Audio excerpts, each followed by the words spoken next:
It was early in the evening. Rajiv Gandhi had landed at Guindy airport, and there was a whole horde of us journalists who were waiting to interview him. But as soon as he walked into the room, I grabbed him and I said, I have to get this interview, etc., etc. He said, yes, it's been arranged. He said, I'll send someone to call you. Let's go off to Sri Perumbudur right now.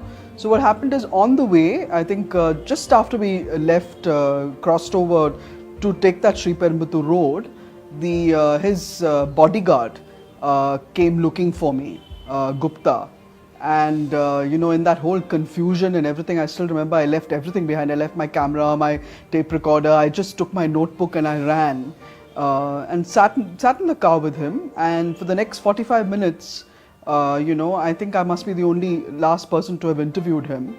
I was the only journalist, who got into the car with him. And up to Sri Perumbudur, we talked about so many things. I mean, his confidence was very, very obvious.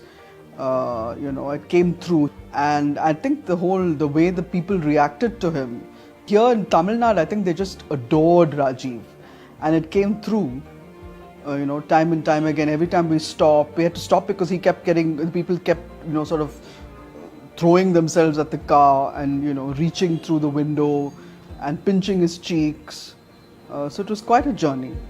Rajiv was really considered to be the man of the moment. I think at that time in 1991, there was no other politician like him. He knew the pulse of the people. He understood that India was changing, and I know that his appeal went from young to old. But the young people really who gathered around him at every stop that we made, I always felt it was the young who were drawn to him. Which was very interesting to see, because it's normally the older politicians have got, he wasn't so old also, he was only 47, and he'd been in politics for less than 6-7 years. So, but I think his impact was clear even on that day. And he was very Kennedy-esque. He was a person who epitomized, the India of that time. And I think because he must have been the only politician who'd held down a job. He earned a salary as a pilot, so he knew what it was like to, I presume, run a household on a budget. He knew what the common man's problems were. He wasn't living in some gilded cocoon. The entire economic liberalization was actually Rajiv's idea. He was the one who wanted to set it in motion. So I think in many ways, we don't give him enough credit for what he stood for and what he actually was about to embark on. He was a very clever man who was coming to understand politics. Remember, he was an outsider and he was brought in when Mrs. Gandhi died. So I think his learning curve must have been very, very steep. But that first term as Prime Minister, I think, opened his eyes to a lot of things. And I think his second term would have been so much better. He definitely had leadership skills. He was very charismatic. He drew people to him, and he had innate good manners. He was never rude to people. Rajiv Gandhi stood for something.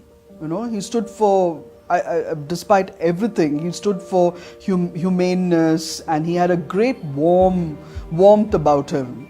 And there was no arrogance of power. He was a clean politician, and he stood for a young India, which is what we were all about. We are still about. We are a young country, and he was the youngest Prime Minister that we ever had. I did say to him that, isn't it odd that you don't have the security, and what does it feel like? And isn't your life under threat? Because, I know for a fact now, after I've researched for the book and all that there were several assassination attempts made against him, and this was the one that succeeded. So in this case, he actually said, it makes my hair stand on end even today, because I can hear his voice in my head, where he basically said, haven't you noticed how every single South Asian leader of any import rises to a certain particular point in his life and they get assassinated? And he named his mother, he named Bandaranaike, he named Mujibur Rahman. These were all people who he felt had been eliminated for a particular reason.